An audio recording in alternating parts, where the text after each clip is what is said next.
Buenas tardes, amigos televidentes. Hoy iniciamos otra entrega de Sondeo, programa de peso para un público que piensa. Realmente está circulando un video, un audio de voz muy dramático sobre la situación de viva voz de uno de los pescadores puertoplateños o dominicanos que están presos en la Bahama. Esta gente está pasando una especie de infierno en las cárceles bahameñas.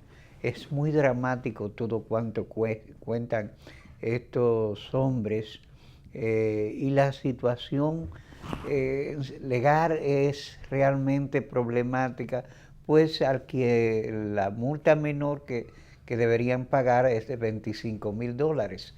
E incluso hay algunos que creo que que se le ha impuesto multa de $68,000, sumas realmente eh, que son muy elevadas para gente que vive del oficio de la pesca. Están en una situación de privaciones terribles, aunque la Cancillería dominicana ha declarado hoy que ha tomado las previsiones o la vicecanciller creo que viajará próximamente a Bahamas para eh, tratar la situación y buscarle una salida que saque de penuria a estos dominicanos que pasan por muy malos momentos. Yo creo que el asunto amerita reflexiones más importantes y salida de más largos plazos. Me refiero, se ha dicho que se le va a adoptar algunas embarcaciones de GPS para que no se vean en esa situación, que esta gente, estos pescadores estuvieron navegando a la deriva cuando fueron capturados. La historia es compleja porque inicialmente se dijo que fueron capturados por barcos cubanos que le entregaron a las autoridades bahameñas. ¿Por qué barcos cubanos capturan barcos dominicanos y los entregan a autoridades bahameñas? Esa es una interrogante que nosotros deberíamos responder. Elucidar la situación en que ha caído estos pescadores, que no son los primeros. Ya se ha hecho frecuente este tipo de situación y realmente amerita algún tipo de soluciones porque la situación de nuestra frontera marítima es un problema sensitivo que merece especiales atenciones. Ya no solamente la situación de los pescadores que, como dije, están pasando por momentos muy penosos y difíciles en unas cárceles llenas de privaciones, donde dice que algunos incluso han contraído tuberculosis, situación que le marcará para toda la vida. Esto debe ser investigado, pero al mismo tiempo elucidado, como yo digo, en su detalle, y puestas soluciones de más largo plazo, no coyunturales. Y eso pasa también con otro tipo de situaciones que estamos viviendo. Realmente ayer yo tocaba el caso de la persona que fue muerta en el parqueo del Maldona, de aquí del Polígono Central, que hay sospecha de que fue mandado a ejecutar y que era un ciudadano eh, con elementos susceptibles de toda la sospecha posible y algo más. Eh, Fue mandado a ejecutar a este hombre. ¿Cuál era su situación? ¿Quién era realmente este ciudadano? Es cierto que tenía una fortuna que gastaba y dispendiaba en casino y que lo de empresario artístico era solamente un taparete, o eso es una vulgar infamia. Realmente a elementos de las corporaciones del narcotráfico internacional dispusieron de la vida de este ciudadano. Los sicarios que ejecutaron hicieron el trabajo y al poco minuto estaban en el aeropuerto desayunando para partir del país. Son conjeturas, son chismes, son infamias que se dicen o realmente tienen algún sustento de verdad. Ese tipo de cosas deben ser elucidadas porque nosotros ya debemos pasar de un país con umbrales de rumores a una sociedad donde el problema de seguridad debe ser tratado con dimensiones claras y precisas. Y obviamente, justamente el problema de seguridad es el que nosotros vamos a tratar hoy con nuestro invitado, el politólogo Daniel Pou, a quien damos la bienvenida, él acaba de llegar, pero vamos a hacer una breve pausa, la primera, para cuadrar los asuntos con él y entonces hacer el diálogo más fluido y productivo. Vamos a la pausa con la anuencia de Daniel Pou, a quien damos la bienvenida, y regresamos en un momento.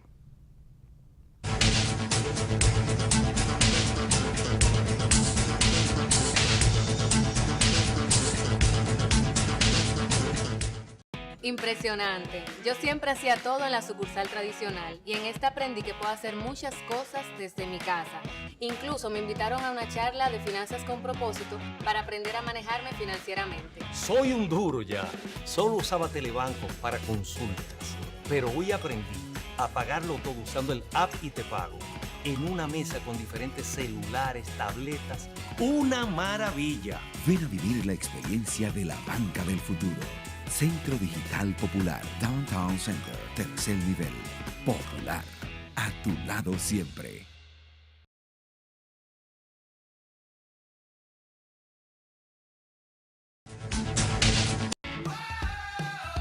Gánate 77,000 pesos esta semana, además de un premio final de 1 millón. Participas por cada 2,000 pesos de consumo semanal acumulado con tus tarjetas Banreservas o Credimas. Banreservas, el banco de los dominicanos. ¿En qué gastamos los dominicanos? La quinta encuesta nacional de gastos e ingresos de los hogares que elabora el Banco Central de la República Dominicana nos revela qué productos compramos, dónde y cuánto gastamos dependiendo del lugar en que vivimos, de los ingresos y nuestra edad. Esta encuesta es muy importante, ya que con esta información podemos actualizar el costo de la canasta familiar dominicana, que permite establecer nuestras condiciones reales de vida. Durante el 2018, los encuestadores del Banco Central, debidamente identificados y cuya identidad podrás verificar entrando en la página web del Banco Central, estarán visitando distintos hogares a lo largo de todo el país. Si tu casa resulta seleccionada para esta encuesta, nuestro personal estará recolectando la información necesaria. Es fundamental que participes respondiendo de la forma más completa y honesta posible, para mejorar tu calidad de vida y alcanzar un mejor futuro. Contamos con tu apoyo.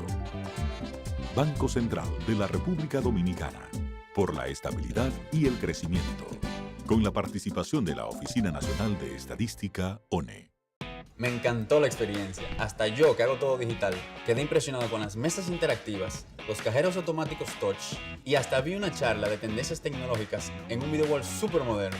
Yo que no tengo tiempo nunca para resolver. Me reuní con un oficial y un especialista que me llevaron a un salón privado con pantallas táctiles y me asesoraron para lograr mi meta. Esta es mi primera visita de muchas. Ven a vivir la experiencia de la banca del futuro. Centro Digital Popular, Downtown Center, tercer nivel. Popular, a tu lado siempre. ¿Qué harías si te ganas 1 millón de pesos? 1 millón de pesos. Banreservas premia tus ahorros todas las semanas y te hace millonario. Por cada 500 pesos o su equivalente en dólares que incrementes en el balance promedio de tu cuenta de ahorros Banreservas, generas un boleto electrónico para ganar premios de 100,000 pesos semanales y un premio final de 1 millón de pesos. Banreservas, el banco de los dominicanos. Si bien agradezco estas 2 millones de firmas de respaldo a una eventual candidatura, la cedo al Partido de la Liberación Dominicana. ¿Saben ustedes por qué hice eso? Porque en el año 2012 la Constitución de la República me prohibía un nuevo periodo presidencial y por tanto yo no estaba en disposición de modificar la Constitución de la República para beneficiarme en lo personal de un próximo mandato presidencial. Pero esta vez yo no tengo impedimento constitucional. Esta vez tengo la libertad de poder aceptar ese respaldo que se me brinda. Y por tanto, proclamo aquí que para el 2020 no hay marcha atrás. Lo dije y lo repito, no hay marcha atrás. Bajo cualquier circunstancia, es para adelante que vamos.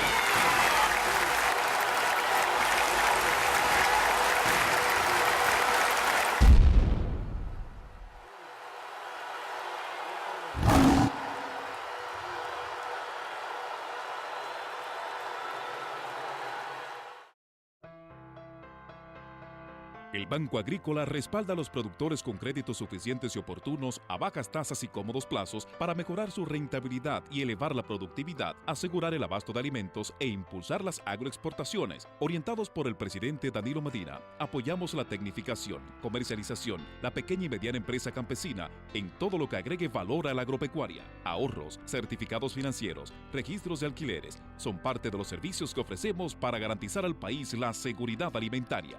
Bagrícola, más que un banco, un aliado.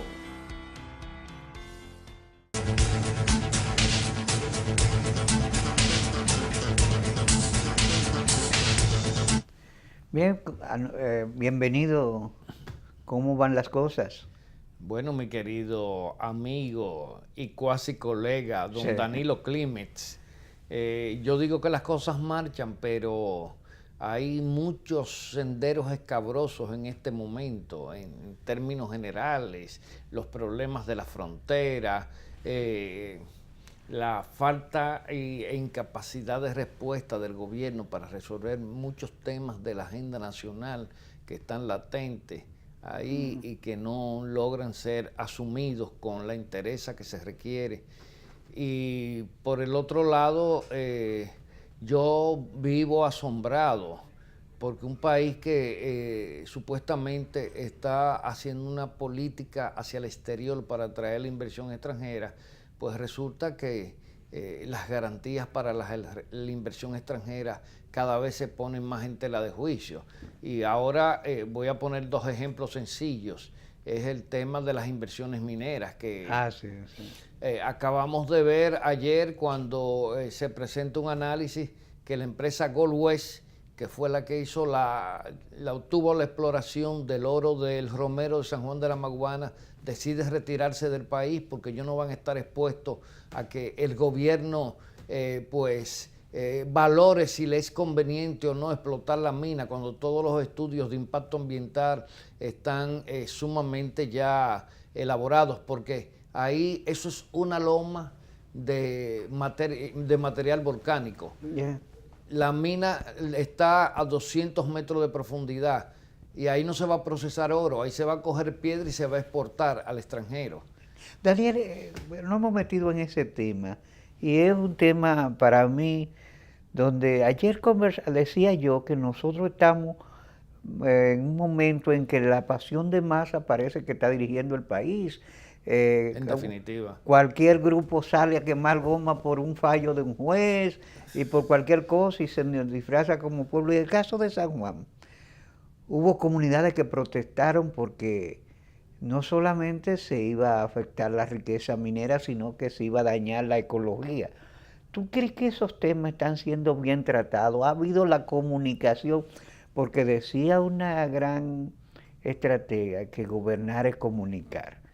Que la comunicación del gobierno con la población explicando asuntos como ese, porque la minería representa algo atractivo y se ha planteado desde hace mucho, y el desarrollo así, por ejemplo, los chilenos han conseguido trabajar minería en muchos sitios de manera amistosa. Bolivia ha podido impulsar su desarrollo gracias a la explotación minera. Claro. Entonces, mira, yo creo ¿El tema cómo se está tratando? No, lamentablemente no hay capacidad de establecer una estrategia de comunicación para desmontar toda esa satanización que se quiere hacer de la explotación minera. Por ejemplo, esta minería no afectaría en nada ningún curso de agua. En San Juan lo que más contamina el agua es la agricultura y la ganadería, que tienen un impacto demoledor en la calidad hídrica de San Juan de la Maguana. De hecho, esas rocas se iban a extraer en una loma que está a una altura considerable, se iban a lavar las rocas con agua de lluvia y se iban en un barco. No iba a haber proceso químico para extracción de oro. Y entonces viene el populismo, se abandera de manera irresponsable el senador de la provincia, San Juan de la Maguana, a hablar de contaminación, un hombre que es ingeniero y que debe saber. La Universidad Autónoma de Santo Domingo asumió también un papel en esto. Bueno, porque la UAS es especialista en asumir ridiculeces por el populismo, lamentablemente, que prima en ella. Entonces aparecen unos supuestos ecologistas que se atrincheran en consignas antimineras. La hermana del presidente, diputada también por San Juan, hizo el ridículo histórico que yo jamás he escuchado en un medio de comunicación, porque parece que algún niño de sexto curso le hizo la plana de por qué no debe explotarse la mina del Romero de Oro de San Juan de la Maguana. Y así, pero el asunto está que un presidente de la República tiene que estar por encima de ese populismo, definitivamente. Ahí sencillamente lo que hay que agotar es los procesos. Entonces, gente que va a llevar informaciones tergiversadas para conseguir votos, para congraciarse con la ignorancia de la gente, para concitar un populismo satanizador de lo que es la explotación minera, pues es lo que surte efecto. Pero así estamos en todos los renglones. También tenemos un problema. Bueno, ahora tenemos un problema con un proyecto en Punta Cana, que si la altura de algunas torres podrían afectar todo el esquema de explotación de la zona. Algunos dicen que son intereses de grupos sectoriales, en fin, pero hay un problema de ese tipo también. Sí, también. Aquí vamos a terminar que ningún inversionista en este país va a querer poner $1 sobre la mesa, porque no hay seguridad jurídica para la inversión. Lo que hay es un populismo que definitivamente logra calar, porque en un país donde todo el mundo está pensando en postularse para algo, no en trabajar, no, en postularse para algo, donde las expectativas están cifradas en las elecciones del 2020, pues yo le recomendaría a cualquier inversionista. De hecho, un inversionista me llamó en estos días y le dije, no te aparezca por aquí, que aquí no hay nada que buscar. Después del 2020 hablamos. ¿Por qué? Porque ahora mismo lo que se valora es lo que conviene electoralmente o no. Entonces, no quiero seguir hablando de ese tema, pero me preocupa también otra situación que se está tomando de una manera irresponsable. Aquí ahora están surgiendo...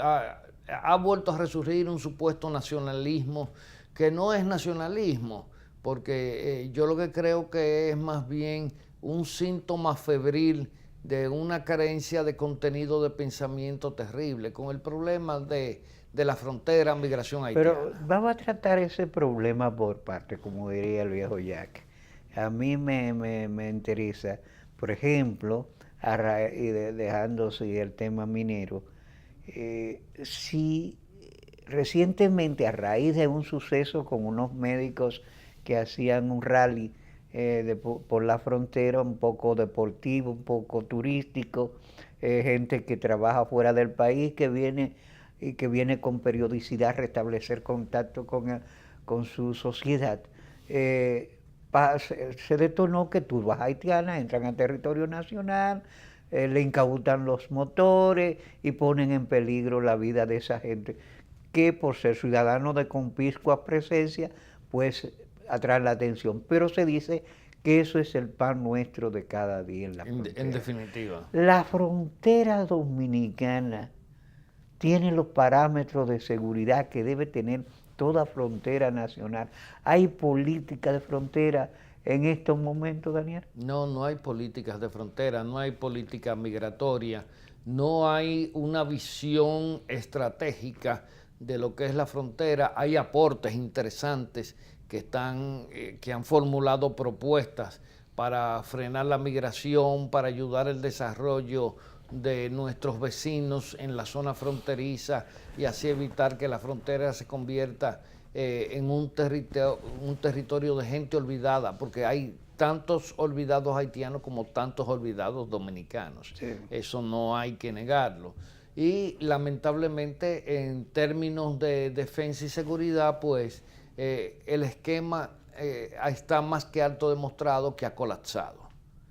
Ha colapsado. Ha colapsado. Si no hay capacidad de respuesta de las Fuerzas Armadas, porque tienen un tipo de organización que ya no se corresponde con las necesidades actuales. El ministro de Defensa habla de que, o por algunos periodistas, que en la frontera se invierten 50 millones de pesos diarios para sostener las guarniciones que cubren la línea fronteriza. Y yo digo que no se invierten, se gastan, porque cuando algo no produce los resultados esperados, sencillamente usted está desperdiciando los recursos.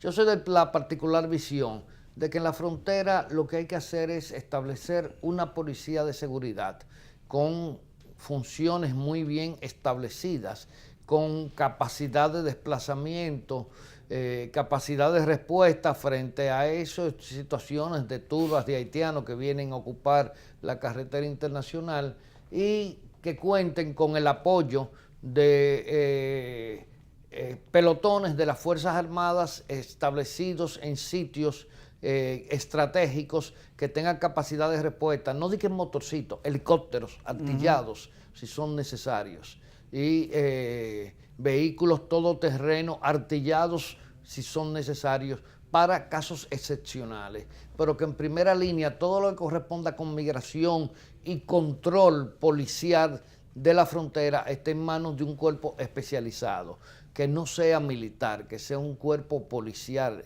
fundamentalmente. En materia de seguridad, evaluar y acumular experiencia es fundamental. Tú estudiaste en Europa.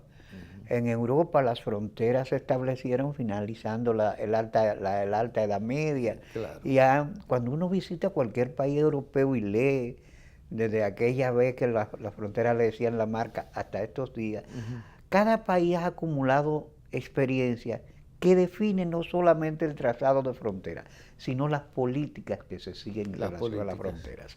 Por ejemplo, nosotros leemos a Peña Valle toda una abundante documentación y otros tratadistas que trataron el tema de frontera.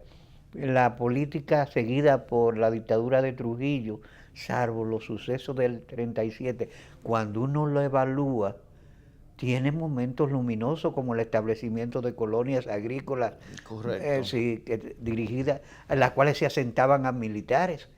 Entonces, que no era un estado de corruptelas y de cosas, sino un militar que sembraba, le garantizaban el corte, el mantenimiento y la compra del producto. Y el establecimiento de la frontera samoviente. Todo eso se lo llevó el viento de la construcción democrática, inexplicablemente. De ahí en adelante hemos seguido unos procesos de inestabilidad. Durante la gestión de Soto Jiménez se hizo un seminario que produjo un volumen donde uno analiza reflexiones interesantes. Sin embargo, todas esas cosas, como decimos en el Cibao, es paja para la gaesa. Nada se aplica. Entonces, ¿qué está pasando como sociedad si no podemos armar nuestro pensamiento estratégico en base a evaluación de experiencia, a reflexión y al análisis, a la conjetura que hacemos tú, yo y otra gente que a veces se ocupa y que parecemos, siguiendo a Juan el Bautista, proclamantes en el desierto? Así es, así es. Uno llega, mira Danilo, ya uno tiene cierta edad, ¿verdad? Donde tiene que aprovechar el tiempo en cosas que te retribuyan alguna satisfacción. Y a la verdad, yo hasta he pensado en momentos determinados en retirarme definitivamente para Europa y dejar a República Dominicana en el olvido. Y si el día que lo haga, no vuelvo jamás. Eso sí te lo puedo garantizar. Y no me quiero ir de mi país. Yo tuve la oportunidad de quedarme y tengo casi 17 años que retorné, pero esto parece que le faltan muchos siglos todavía para llegarse a constituir en una nación. Porque es uno de los problemas que tenemos, que somos un país, no hemos llegado a la categoría de nación. No. ¿Usted sabe por qué? Porque cuando estamos hablando de nación, se tienen que tener elementos constitutivos fundamentales. Lo primero, ¿qué queremos ser? ¿A dónde queremos llegar? ¿Cómo queremos llegar? ¿Y con quiénes queremos llegar? Y nosotros no tenemos definiciones de ese tipo. Aquí aparece cualquier termocéfalo, te degrada, te insulta, te ultraja, se candidatea a diputado, te hace la vida imposible en todas las instancias del Estado y sencillamente tú te tienes que resignar. Y yo creo que ya hay mucha gente digna en este país y seria y responsable que está hastiado de esa situación. Entonces, mira, no tenemos políticas claras en ningún aspecto. Aquí de lo poco que se tiene es en algunas áreas, porque hay organismos internacionales que inciden, como por ejemplo en el área de salud, porque está la OMC y varios organismos internacionales que le suministran dinero al gobierno y que el gobierno tiene que cumplir con determinados... Pero esa es la peor de las situaciones, porque parecería que estamos echando el día. Sí. Sí. Que es lo peor. Sí. Nosotros somos 8 días que nos reinventamos lo que debe ser la nación todos los días. Porque el principal problema en este país es que aquí hay una suerte de complicidad colectiva de grupos que representan a nichos de poder que hay que garantizarle su supervivencia aún y a pesar de ir malogrando el Estado cada día. Porque el Estado es un organismo vivo que necesita reproducirse, tiene que establecer sus nexos con el ciudadano. Pero el Estado dominicano es un Estado, bueno, acaban de acuñar un término, un informe que anda por ahí, de como el Estado secuestrado, o sea, el Estado está en manos de unas élites que no lo dejan oxigenarse para renovarse. Bueno, y yo creo que es así. El sistema de partidos políticos también arrastrado por la misma crisis. Que parece que, y ahorita vamos a hablar de eso, porque parece ser que nuestro sistema de partidos políticos, régimen de partidos, está acusando debilidades que la colocan al borde del colapso. Del colapso. Definitivamente. Bueno, ahora y somos una democracia de partidos. Bueno, no, porque no somos una democracia de ciudadanos, sino de partidos. Porque lamentablemente aquí el ciudadano es una unidad, un instrumento que se utiliza como, no como mediación entre el Estado y la sociedad, sino como mediación entre los élites y el Estado. Sí. O sea, hay que un problema. Lo peor que tiene que ver con esto es que no son élites institucionales, sino élites personalistas, que grupos. Casi se degeneran en facción, que según uno de los padres fundadores de la gran democracia norteamericana, que una élite se degenere en facción es el cáncer más peligroso para una sociedad. Así es, mi querido amigo Danilo.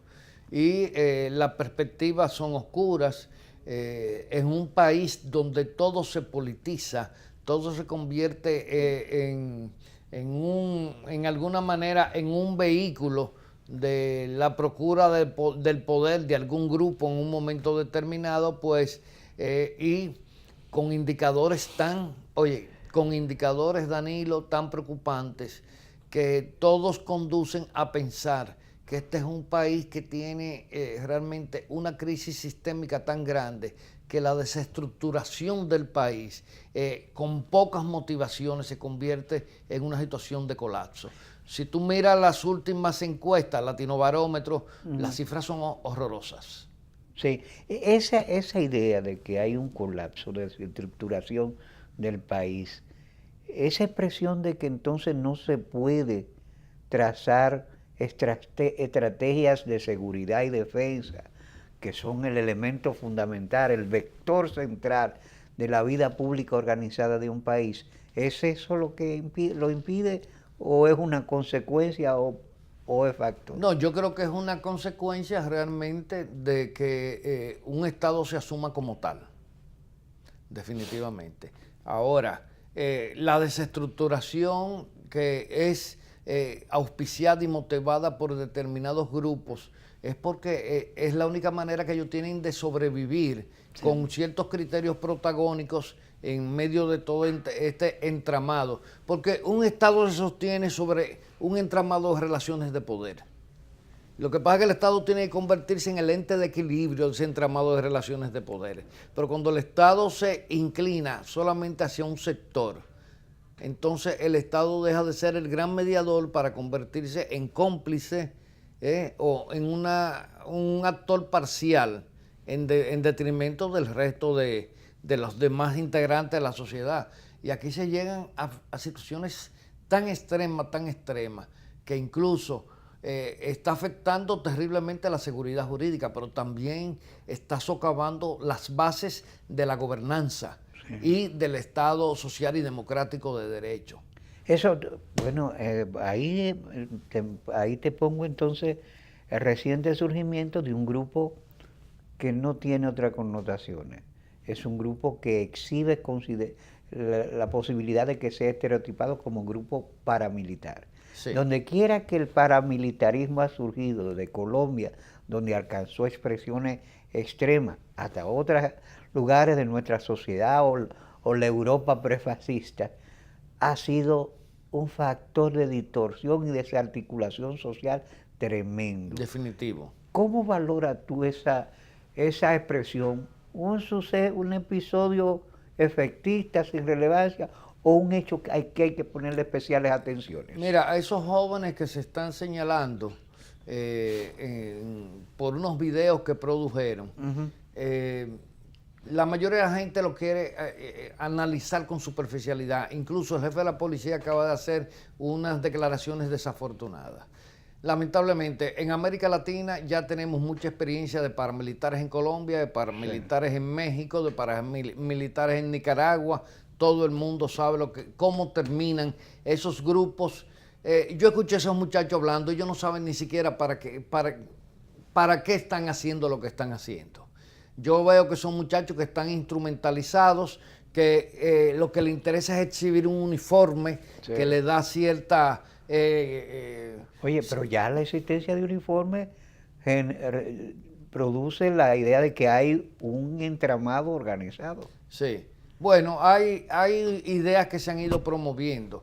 Yo hace años ya empecé a detectar grupos de esos que empezaron, que tuvieron la iniciativa de querer asumir el papel de los policías en determinados barrios. Ajá. Yo logré entrevistarme con ellos, conversar con ellos. Habían hasta abogados, pero todo el mundo sabe que después incluso muchos de esos grupos fueron contaminados por delincuentes. Sí, sí. Como siempre terminan.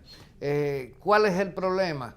Que no sé por qué ellos tienen que utilizar uniformes, porque eso no es lo que le da un aire constabulario de militar, sí, que no es correcto, que en una sociedad, sobre todo en una sociedad donde hay un influjo tan fuerte de la violencia. Hoy en día en República Dominicana el 64% de los homicidios que se producen son el resultado de la conflictividad social. Y eso es un problema. Entonces, a estos muchachos se les ha acusado de vociferar consignas de muerte a fulano, muerte a mengano, porque se considera traidor a la patria, porque no tiene las mismas visiones que ellos, porque son gente que tiene cierta tolerancia y comprende que el tema de la migración haitiana no es un tema de fuerza, es un tema de políticas inteligentes. Eso es como las famosas ideas del muro. Yo digo, bueno, el muro por sí solo no se maneja. ¿Tú estás de acuerdo con el muro? No, para nada. ¿Por qué? No, yo lo que creo que tenemos que... Primero, un muro es un ente físico. Y un muro por sí mismo no sirve para nada, porque tú lo superas con escalera, con soga, con cuerdas, con lo que tú quieras. Los españoles han hecho en Ceuta y Melilla y en Gibraltar todos los muros del mundo y no han podido contener a los africanos. No, incluso es dramático ver a algunos africanos que han sido golpeados por balas de gomas de los españoles colgando entre las alambradas. Entre las alambradas. Eso por los... aquí ni siquiera tenemos recursos para hacer un muro de acuerdo a las normativas. Sí, eso sí. Cuesta el metro lineal. Otra cosa es que gente no calcula, que no es simplemente poner bloques.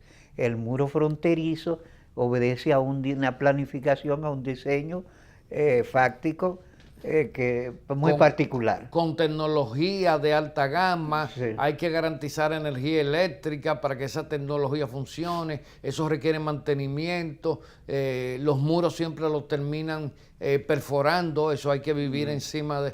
Y aparte de eso, el personal humano... Sí, los narcotraficantes mexicanos han construido montones de veces túneles que traspasan el de la traspasan los muros. Sí. Entonces todo el mundo sabe que eso no va a resolver el problema.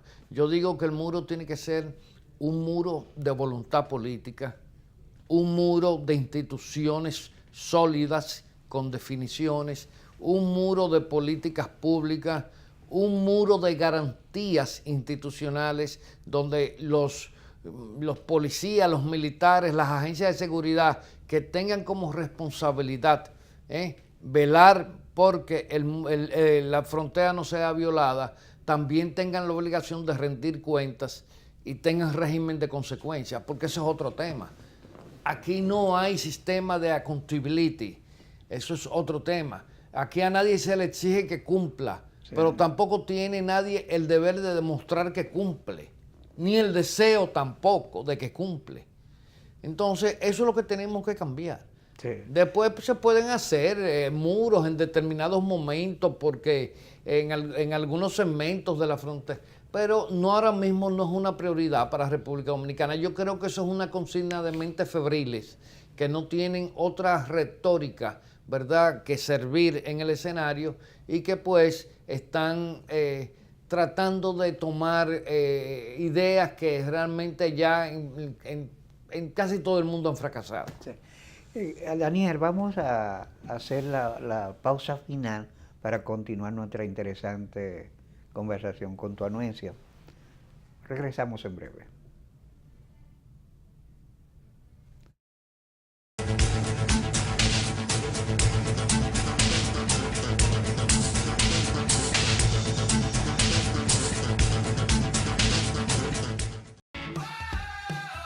Gánate 77,000 pesos esta semana, además de un premio final de 1 millón. Participas por cada 2,000 pesos de consumo semanal acumulado con tus tarjetas Banreservas o Credimás. Banreservas, el banco de los dominicanos. Sabor a casa y a mis recuerdos, a tradiciones y colores de mi pueblo, el mismo aroma de todo el tiempo, el sabor que inspira y a mí me enamora.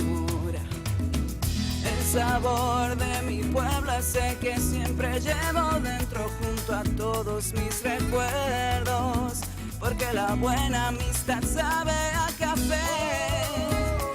El aroma que inspira, el sabor de todo un pueblo que despierta con aroma, que inspira y enamora.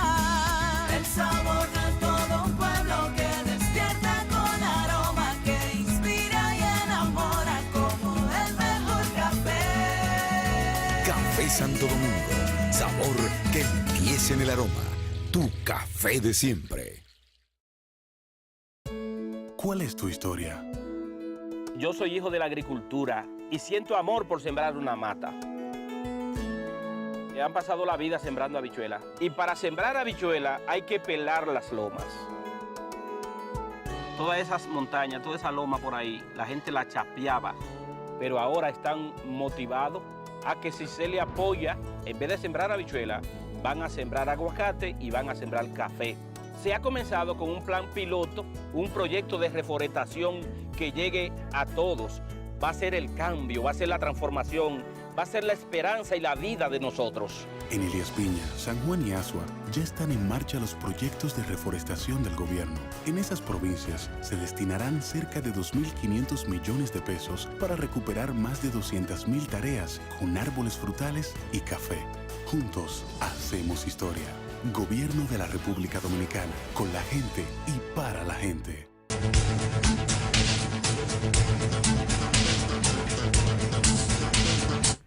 Bien, estamos conversando con Daniel Pou, politólogo, experto en materia de seguridad y defensa, y estamos abordando temas sensitivos para la vida del país.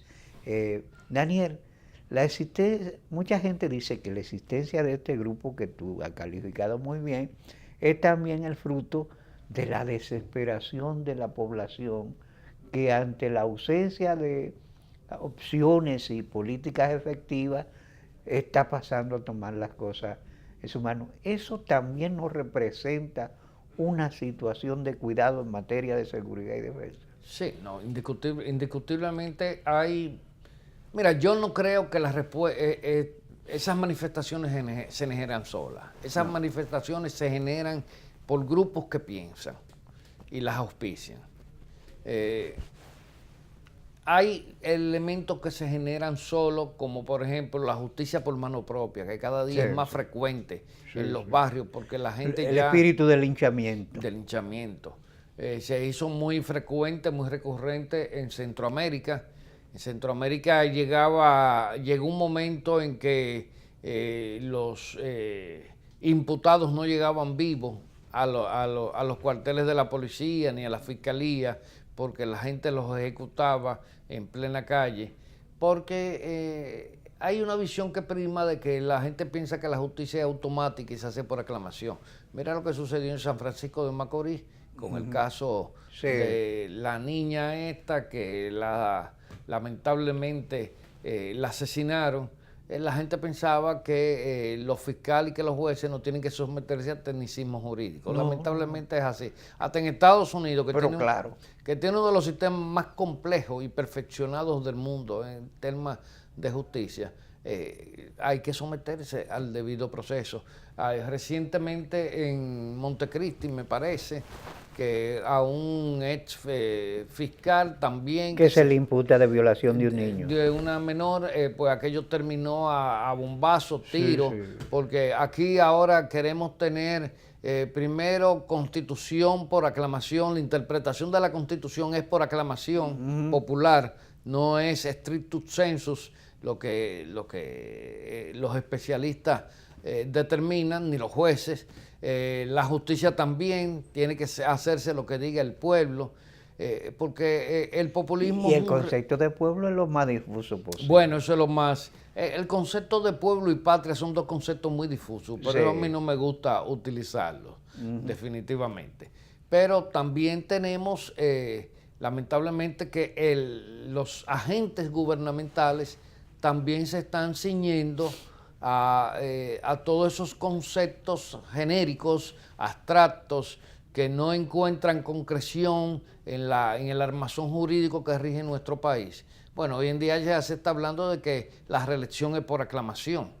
Entonces vamos a eliminar la Constitución y vamos a hacer todo el sistema de justicia por aclamación, el sistema constitucional por aclamación, y vamos a hacerlo todo por aclamación. Y la defensa y la seguridad también por aclamación. Que me parece, óyeme, cuando uno estudia la historia del constitucionalismo, orientar el constitucionalismo en función de rating de popularidad, contra como que es una novedad aberrante. Sí, eso es una nueva doctrina que tenemos en República Dominicana, lo del constitucionalismo por aclamación. Definitivamente. Yo la única consigna constitucionalista que le he reconocido históricamente un cierto espíritu justiciero fue la del retorno a la Constitución del 63, que ahí murieron más de 4.000 hombres defendiendo esa consigna y ese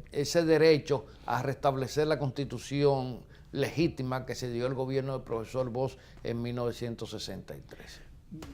Yo he dejado para último lo que es el tema que tocamos ahorita. Somos una democracia de partidos, ciertamente no somos una democracia de ciudadanos. Los partidos, las agencias partidarias nuestras tienen un papel central en la vida pública que orienta todos los procesos.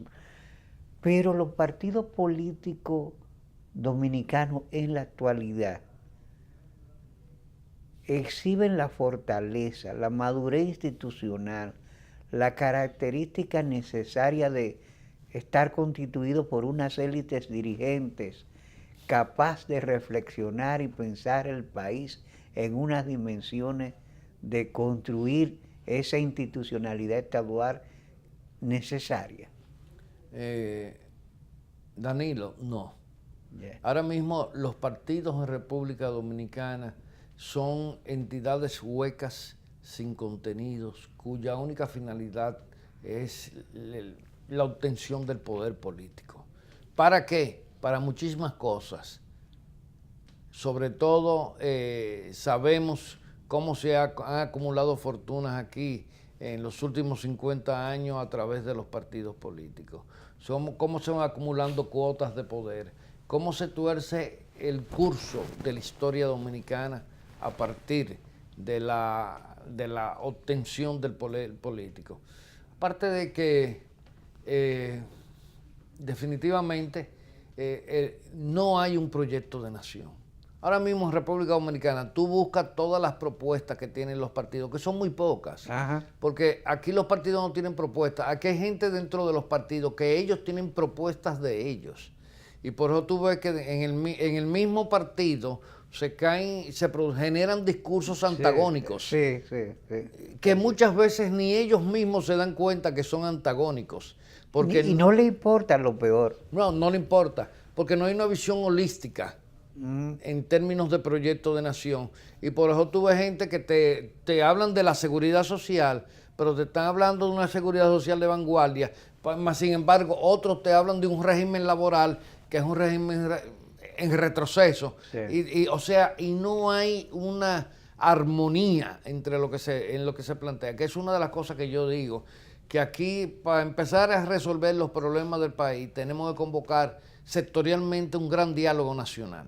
Ya, pero una vez don Juan habló de la construcción, de la necesidad de construir un partido político institucional, disciplinado, como buen ostosiano que era. Osto quería un ejército de maestros. Bosch, que mezcló las cosas con el leninismo, quería un ejército de cuadro político. Aunque él decía que no era leninista. Sí, pero lo mezcló, tú y yo lo sabemos. Sí, claro. Ese ejército de cuadros políticos que eran los activistas nacionales. Que Bosch quería ser el único leninista del PLD. Sí. Que eran los activistas nacionales, movilizó y ciertamente tuvieron éxito. Bueno, el presidente Danilo Medina fue jefe de los activistas nacionales del Partido de la Liberación. Cuando uno analiza eso, se lo llevaron los vientos del poder, la prédica de Bosch, la misma prédica de, ya en menor cuantía, de Peña Gómez, de Ibelice Prat, de que los partidos, que era también idea central de Bosch, que los partidos fueran escuela de gobierno. Eso en estos momentos no existe. Para nada. Y entonces, para nada. De hecho, los comités políticos, que eran centros verdaderamente generadores de ideas y propuestas políticas, que iban más allá incluso de los propios propósitos de los partidos, que eso hay que decirlo, pues hoy en día los comités políticos son clubes de poder, de inversionistas de la política. Inversionistas, a los cuales tú accedes porque tú tienes 500 millones, 1.000 millones que poner a la campaña, pero no porque tú tienes capacidad política para visualizar y proponer una estrategia con miras a realizar una labor decente desde el poder. Entonces, aquí hay que ver, aquí en los comités políticos de los partidos hay gente que no se sabe ni el ABC de la política. No tienen, hay muchos que son gente trabajadora, muy bien, pero los comités políticos deben ser centros de pensamientos. Además, una cosa que tanto vos como Peña Gómez y el mismo Balaguer insistía, es que el político debe jugar el papel de ser político. Eso de que una persona sea político, hombre de empresa. Eso no es compatible. Eso no. Y eso se está dando en estos momentos. La mayoría. Date cuenta que en el mismo gobierno de Estados Unidos hay sus cuidados. Un país como Estados Unidos, cuando un individuo viene del sector empresarial, y en este mismo gobierno del actual presidente de Estados Unidos, se ha visto cómo los empresarios no han dado la talla. No han podido dar la talla. Los otros días refería yo que estábamos hablando de relaciones internacionales y eso, y tocamos el caso de McNamara, un joven inteligente, brillante, actor fundamental de la Guerra Fría. Ese joven trabajaba en el sector privado y fue captado para la política, pero él rompió vínculos totales con el sector privado de una vez. Kissinger, por ejemplo, un hombre que viene del mundo académico, que fue uno de los pilares de la médula central de lo que fue la gran estrategia de Guerra Fría de los Estados Unidos. Yo digo que a Kissinger hay que leerlo hasta que usted pierda el sentido de lo que está diciendo, porque Kissinger, sus obras, ninguna... Sobre todo ese tratado sobre China debe ser releído de manera especial en estos momentos. Porque fue un hombre visionario, definitivamente. E incluso el propio Kissinger llamó la atención ya en en una etapa final de su actividad política y de su vida política sobre lo que podía suceder entre Estados Unidos y América Latina. Sí. Fue un hombre visionario y hoy en día vemos la actitud, por ejemplo, del mismo actual gobierno del señor Trump hacia América Latina, desesperada porque la factura que se le ha acumulado con América Latina y Estados Unidos es tan grande que están tratando de hacer algún bypass para poder recapturar un espacio que han perdido y que definitivamente le dieron oportunidad. Y tú recuerdas en los 90 cuando aparecieron los europeos a hacerse cargo de América Latina, a captar mercado, a establecer paradigmas de consumo.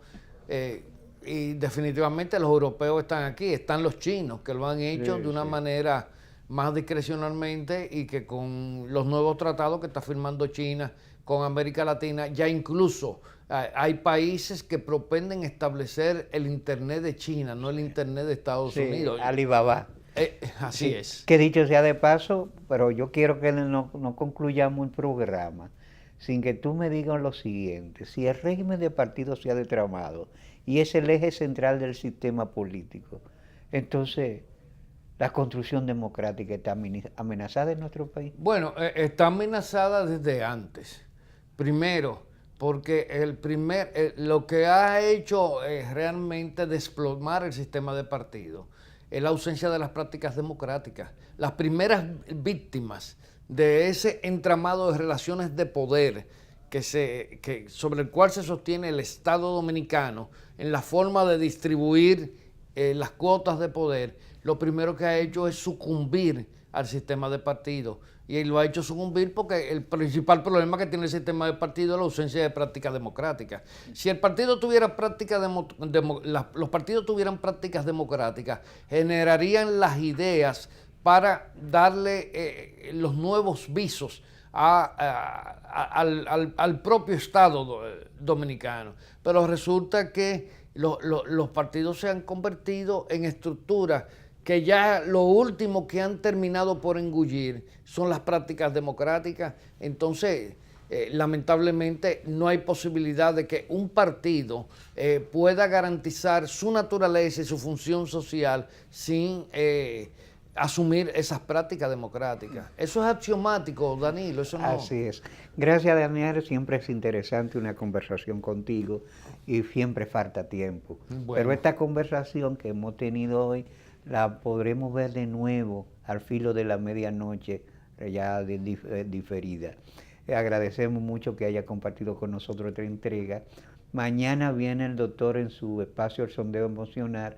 Mientras tanto, amigos televidentes, agradecemos la fidelidad de su audiencia y nos encontramos próximamente el jueves en Sondeo, un programa de peso para un público que piensa.